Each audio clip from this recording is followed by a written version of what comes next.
Dear students, in this illustration we will learn how to analyze combination of the conducting plates placed parallel to each other and how to find the energy stored in the system. Especially we will talk how to analyze the minimum energy stored in the system. तो चलते हैं हम लोग illustration part में. Given है the arrangement of the parallel conducting plates shown in the figure are same surface area capital A equal to 10 centimeter square. आप यहाँ diagram में देख सकते हो 4 प्लेट्स हैं, 1 2 3 4, सभी का सरफेस एरिया इक्वल है 10 सेंटीमीटर स्क्वायर.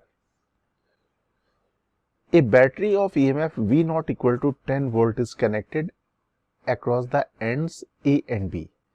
यहाँ पे हमने प्लेट नंबर 2 और प्लेट नंबर 3 के अक्रॉस V नॉट ईएमएफ की एक बैटरी को कनेक्ट किया हुआ है.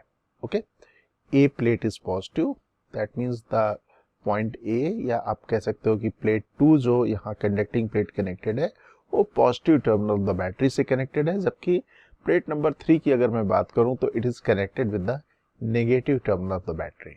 Okay, the plate 2 is slowly moved upwards by some external force. अब प्लेट नंबर 2 को हम लोग ऊपर की तरफ मूव करना शुरू करते हैं. अगर ऊपर की तरफ मूव करना शुरू करेंगे तो ये जो सेपरेशन 2 सेंटीमीटर गिवन है इनिशियली, ये कम होगा और नीचे का जो सेपरेशन 1 सेंटीमीटर है 2 और 3 प्लेट के बीच का, दैट विल इंक्रीज, राइट. जबकि हम लोग कह सकते हैं कि प्लेट नंबर 1 और 3 के बीच का सेपरेशन जो 3 सेंटीमीटर है that will remain same. 3 centimetre 1 और 3 के बीच का बना रहेगा. Similarly, we can say there is no change in the separation between the plates 3 and 4. We need to find the position of the plate at which energy stored in the system is minimum. हम लोगों को इस plate की position को मालूम करना है, वो पोजीशन मालूम करना है जिसमें इस सिस्टम में एनर्जी स्टोर्ड मिनिमम हो. Also we need to find minimum energy. हमें इस कॉन्फ़िगरेशन की या इस सेटअप की जो मिनिमम पोटेंशियल एनर्जी है वो मालूम करनी है. And we need to use epsilon naught equal to 8.8 into 10 to the power -12 farad per metre. ये हमारे पास एप्सिलॉन नॉट की वैल्यू यूज करनी है. ओके, तो डायग्राम मैं प्लेस कर लेता हूं नेक्स्ट पेज में. ये हमारा डायग्राम प्लेस हुआ नेक्स्ट पेज में, राइट. यहाँ पे बैटरी मैंने V नॉट 10 वोल्ट की कनेक्ट की हुई है. That means potential difference across the terminal of the battery is 10 volt. ये जो अपर प्लेट है वो हायर पोटेंशियल पे होगी और लोअर प्लेट होगी लोअर पोटेंशियल पे, राइट. यहाँ पे जो सेपरेशन गिवन है दैट इज 1 सेंटीमीटर और इसको मैं लिख लेता हूँ 1 सेंटीमीटर. सपोज मैं इसको D नॉट लिख लेता हूँ. D naught is equal to 1 centimetre. Separation between plate number 1 and plate number 3 ये हमेशा कांस्टेंट रहेगा. हम प्लेट नंबर 2 को मूव कराएंगे और ये जो 3 और 1 के बीच का सेपरेशन 2 + 1 3 सेंटीमीटर होगा और इसको हम लोग एज्यूम कर लेते हैं small d is equal to 3 centimetre. Okay, अब प्लेट नंबर 2 और प्लेट नंबर 3 के सेपरेशन को इस समय हम लोगों ने चेंज कर दिया है. अगर मैं इसको x लिख दूं तो ये जो सेपरेशन होगा यहाँ पे यहाँ से यहाँ तक का सेपरेशन स्मॉल d था और ये x हो गया. That means separation between plate 1 and 2 at this moment should be equal to d - x. ये हो जाएगा d - x. ओके, अब बैटरी मैंने यहाँ पे जो प्लेट नंबर 2 से कनेक्ट की हुई है पॉजिटिव टर्मिनल को, तो अगर इसका पोटेंशियल मैं 10 वोल्ट ले लूँ, V नॉट लिख दूँ अगर इसका पोटेंशियल, तो इसे 0 लेना होगा. तो मैं इसको लिख देता हूँ V नॉट और ये 0. अगर ये V नॉट है तो यहाँ पे जो मैंने A लिखा हुआ है इसका भी पोटेंशियल V नॉट होगा और हम लोग यहाँ पे कह सकते हैं इस प्लेट नंबर 2 का भी पोटेंशियल V नॉट होगा. प्लेट नंबर 3 का पोटेंशियल 0 होगा because it is connected with the 0 terminal. तो इसका अगर मैं 0 लिखूं तो मुझे यहाँ पे लिखना होगा V नॉट. ओके, अब यहाँ पे plate number 1 and plate number 4 ये आपस में इस कंडक्टिंग वायर के थ्रू कनेक्टेड है. हमें मालूम नहीं है कि इसका पोटेंशियल क्या होगा, तो एक अननोन वैल्यू ले लेते हैं. अननोन वैल्यू मैं कंसीडर कर लेता हूं V डैश. तो V dash is the potential of the plate number 1 and plate number 4, right. ये हमारा हो गया पोटेंशियल का decide. V not plate number 2, plate number 3 0 और ये प्लेट नंबर 1 और 4 V dash. Now we can draw the equivalent circuit. Equivalent circuit draw करने के लिए हमें देखना होगा कितने कैपेसिटर फॉर्म हो रहे हैं। ये तो फर्स्ट कैपेसिटर फॉर्म हो रहा है, ये पैरेलल प्लेट्स फेस कर रही होंगी और यहाँ पे कैपेसिटर नंबर 2 होगा और ये कैपेसिटर नंबर 3 होगा। तो हमारे इक्विवेलेंट सर्किट में 3 कैपेसिटर्स कनेक्ट होंगे और हम लोगों ने बैटरी कनेक्ट की हुई है V0 और 0 के बीच में। तो हम लोग सबसे पहले यहाँ लिख लेते हैं V0 और यहाँ पे terminal point is 0, equivalent circuit मैं ड्रॉ कर रहा हूँ और एक और पोटेंशियल पॉइंट है V डैश। तो let us consider this as V dash. Okay, now let us talk about capacitor number 1। Capacitor number 1 जो कनेक्टेड है ये वाला कैपेसिटर नंबर 1 कनेक्टेड है potential difference V dash and V0 के बीच में।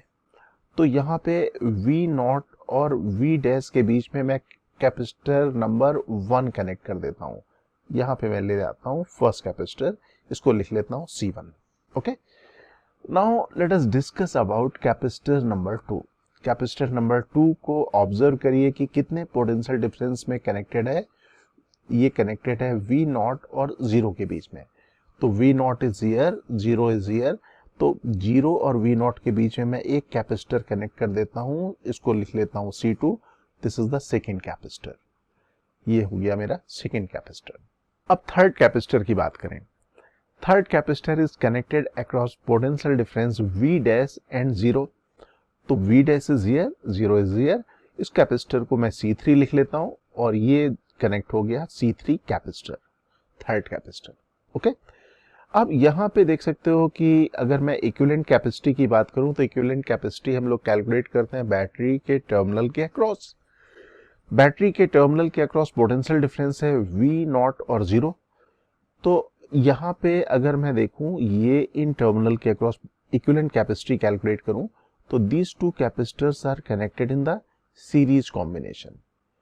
ये सीरीज कॉम्बिनेशन में कनेक्टेड है और सीरीज कॉम्बिनेशन में कनेक्टेड है और इनका इक्विवेलेंट कैपेसिटी होगा C1 C3 divided by C1 plus C3। Okay, अब in place of these two capacitor we can make a single capacitor। इसकी जगह मैं एक सिंगल कैपेसिटर बना सकता हूं और इसको मैं लिख लेता हूं सपोज C डैश। तो ये हो गया मेरे पास C dash. Now C dash capacitor is connected in parallel with C2। तो अगर मैं इक्विवेलेंट कैपेसिटी की बात करूं तो C is the equivalent capacity. ये वैल्यू हो जाएगी C dash plus C2। C dash is equal to C1 C3 divided by C1 plus C3 plus C2। Okay, ये आ जाएगी equivalent capacity of the system. तो इक्विवेलेंट कैपेसिटी मैं यहाँ पे लिख लेता हूँ सिस्टम की, ये आ गई। अब अगर मैं C1 C2 C3 की वैल्यू रख दूं तो मेरे पास इक्विवेलेंट कैपेसिटी आ जाएगी in terms of given parameters. C1 की वैल्यू अगर कैलकुलेट करनी है तो हमें देखना होगा इस पार्ट को। Separation between the plates of the capacitor is D minus X। area of the plate is capital A, that means C1 can be written as epsilon naught A divided by D minus X। ये आ गया C1। Now let us talk about C2। C2 ये है capacitor.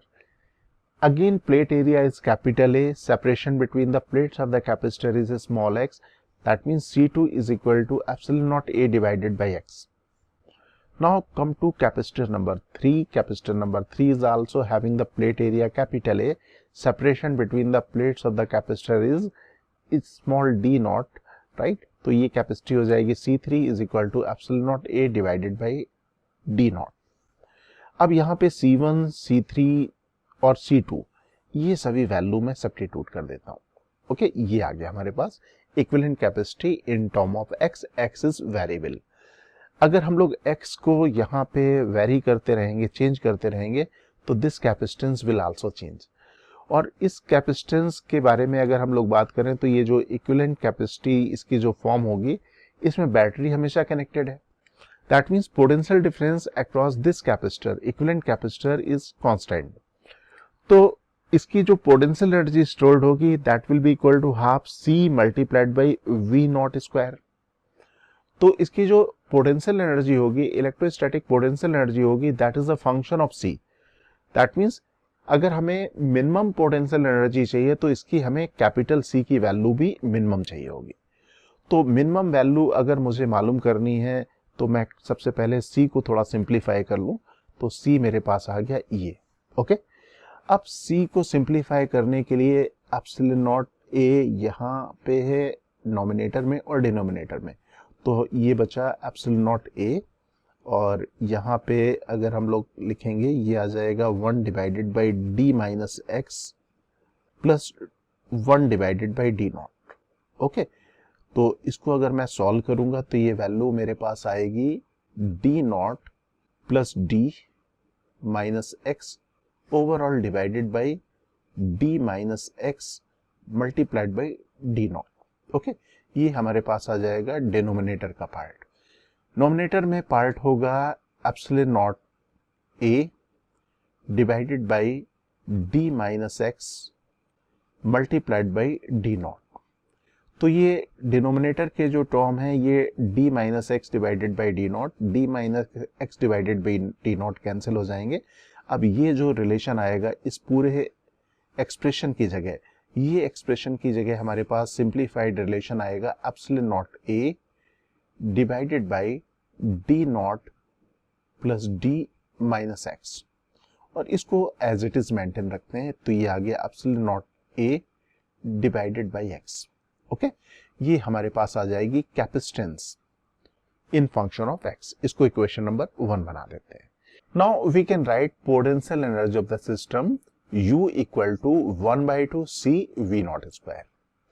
C की value मेरे पास है ये epsilon naught A divided by d naught plus d minus x plus epsilon naught A divided by x. मैं यहाँ पे ये वैल्यू सब्स्टिट्यूट कर देता हूँ। ये वैल्यू आ गई potential energy in term of this variable x। D not constant है, डी कॉन्स्टेंट है, कैपिटल ए कॉन्स्टेंट है, वी नॉट कॉन्स्टेंट है, केवल एक वेरिएबल है स्मॉल x। ओके, यहाँ पे हमें मालूम करना है मिनिमम पोटेंशियल एनर्जी। अगर मिनिमम पोटेंशियल एनर्जी अगर हमें मालूम करना है तो we need to differentiate u in term of variable, variable है x। That means if potential energy is minimum du by dx should be equal to 0। हम लोग यहाँ पे मैक्सिमा मिनिमा यूज करने जा रहे हैं। ओके, अब यहाँ पे जो रिलेशन लिखा हुआ है इसका मुझे डिफरेंशिएशन करना होगा, तो मैं इसको ले चलता हूँ u वाले टर्म को यहाँ सब्स्टिट्यूट कर देता हूँ, ये आ गया। अब इसका अगर डेरिवेटिव निकालेंगे एप्सिलॉन नॉट a तो बाहर ले आएंगे, और अगर इसका डेरिवेटिव निकालेंगे तो मैं कैलकुलेशन का टर्म लिख देता हूँ। ये डेरिवेटिव आएगा ये v naught square divided by 2 bracket term epsilon naught a divided by d naught plus d minus x whole square minus epsilon naught a divided by x square. Okay, अब इसे मुझे 0 के बराबर करना है तो इसको मैं 0 के बराबर कर देता हूं, क्योंकि मुझे du बाई dx की वैल्यू 0 के बराबर अगर करनी होगी तभी हम इसकी मिनिमम वैल्यू कैलकुलेट कर पाएंगे। अब इसे सिंप्लीफाई कर लेते हैं। ओके, सिंप्लीफाई किया, ये हमारे पास इक्वेशन आ गई, और इसको फर्दर सिंप्लीफाई करेंगे तो इक्वेशन आएगी ये, और यहाँ पे देख सकते हैं x equal two plus minus D naught plus d minus x. यहाँ पे अगर मैं नेगेटिव साइन लेता हूँ तो ये इक्वेशन मेरे किसी काम की नहीं बचती, क्योंकि x कैंसिल हो जाएंगे। That means we need to consider positive sign, और अगर मैं पॉजिटिव साइन कंसीडर करता हूँ तो x की वैल्यू आ जाएगी, ये आ जाएगा यहाँ पे 2x equal to d naught plus d. That means x equal to d plus d naught divided by 2। अब यहाँ पे d की वैल्यू मालूम है, दैट इज 3 सेंटीमीटर हम लोगों को गिवन थी। d नॉट हम लोगों को मालूम है 1 सेंटीमीटर गिवन थी, यहाँ पे मैं वैल्यू रख देता हूँ, ये आ जाएगा 2 centimetre, x equal to 2 centimetre. That means हम लोग कह सकते हैं कि अगर x की वैल्यू का मतलब क्या है, separation between plate number 2 and plate number 3। Plate number 2 और प्लेट नंबर 3 के बीच का अगर सेपरेशन, राइट, यहाँ पे इन दोनों के बीच का separation x equal to 2 centimetre होगा, तो कैपेसिटेंस मिनिमम होगी, और कैपेसिटेंस मिनिमम होने का मतलब क्या हुआ, जो इलेक्ट्रोस्टैटिक पोटेंशियल एनर्जी है वो भी मिनिमम होगी। तो अब मैं यहाँ पे C मिनिमम की वैल्यू लिख लेता हूँ, राइट, ये हमारे पास एक्सप्रेशन था C का, कैपिटल C का, और C मिनिमम में मैंने यहाँ पे x की वैल्यू सब्स्टिट्यूट करनी है। अब मैं x की वैल्यू सब्स्टिट्यूट कर देता हूँ। वी नो d नॉट हमें मालूम है 1, डी इक्वल टू 3, राइट, ये हम लोग को वैल्यूज गिवन थी, d naught equal to 1, d is equal to 3 और एक्स की वैल्यू हम लोगों ने 2 अभी अभी कैलकुलेट कर ली है, राइट, सेंटीमीटर में था तो मैंने मीटर में कन्वर्ट कर लिया। सिंप्लीफाई कर लें इसे तो ये आएगा epsilon naught A multiplied by 10 to the power 2 farad. इतनी इसकी कैपेसिटी आ गई जो मिनिमम होगी। तो मिनिमम पोटेंशियल एनर्जी की वैल्यू हो जाएगी U minimum equal to 1/2 C M multiplied by V naught square. C M की वैल्यू है epsilon naught A into 10 to the power minus 10 to the power 2, यहाँ पे वैल्यू रखते हैं, ये वैल्यू आ गई मेरे पास मिनिमम पोटेंशियल एनर्जी। अब एप्सिलॉन नॉट की वैल्यू हम लोगों को मालूम है 8.8 into 10 to the power minus 12 use करनी है और ये गिवन है 10 सेंटीमीटर स्क्वायर। मीटर स्क्वायर में कन्वर्ट करेंगे तो 10 into 10 to the power minus 4 होगा और ये वी नॉट की वैल्यू 10। तो यहाँ पे मैं वैल्यू सब्स्टिट्यूट कर देता हूँ और अगर आप इसे फाइनली सॉल्व करेंगे, मैं यहाँ पे फाइनल रिजल्ट लिख देता हूँ, तो this value is 4.4 into 10 to the power minus 11 joule. ये आ जाएगी minimum energy stored in the system.